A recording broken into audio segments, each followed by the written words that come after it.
তোর লাগে রে ভাত খাবো না, খিদা লাগছে তো অনেক, রাত তিনটার উপরে বেজে গেছে গা, কাজ যাবো গা আবার ডিউটিতে। দিতেছে একটু অপেক্ষা করে আনতেছি। কিরে কি রাঁধছ? খাইতে বসো তখন দেখবার কি কি রাঁধছি আজকে তোমার লেগে দেখো। কি আলু ভর্তা, শাক ভাজি, ভর্তা করো নাই? এই যে তোমার চাপা শুটকির ভর্তা করছি আজকে, আবার এনে হয়েছে লিসা পাতা শাক আলু দিয়ে ভাজি করছি, আলুর ভর্তা ডাল, আর পাতলা ডাল। খুব সুন্দর খানা আজ্ঞা। আমি জানি তো তোমার এগুলো পছন্দের খাওয়ান, তাই আজকে তোমার জন্য এগুলো তুমি করছি। ভাত খাইছো? হ্যাঁ, তোমার পুত্রা খাওয়াইছি, ওরা মাছ ভাজা দিয়েছে, তারপরে এগুলো খাইবো না, ও তার লাগে আলাদা মাছ ভাজা করছি। যাক, ভালো হয়েছে, ওকে, সুন্দর হয়েছে, গুড। খাও। আপনাকে ভাইয়ের কিন্তু এগুলো অনেক পছন্দ। ওর এই যে শাক ভর্তা, আলুর ভর্তা এগুলো হলে আর ওর কিছুই লাগে না, ও কিন্তু এগুলো খুবই পছন্দ করে। আর গরমের মধ্যে তো ও যদি কাজে কামের থেকে আসে, তো ওর যদি একটু পেঁয়াজ ভর্তা বা আলুর ভর্তা এগুলো করে দিও, খুব পছন্দ করে, খুব ভালোভাবে খায়।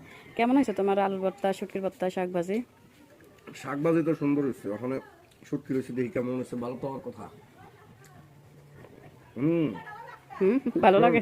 হুম। আলুর ভর্তাটাও ভালো হয়েছে, আমি জাল কমাই দিচ্ছি আলুর ভর্তা, কি লেগে আমি এত জাল খাইতে পারি না, তোমার আলাদা করে শুটকি ভর্তা করছি তো এই কারণে। ভালো হয়েছে, অনেক ভর্তা জাল হয়েছে, ভালো হয়েছে। ধন্যবাদ তোমারে, ওকে, এত কষ্ট করে করছো যে। থ্যাংক আলহামদুলিল্লাহ। ইউ।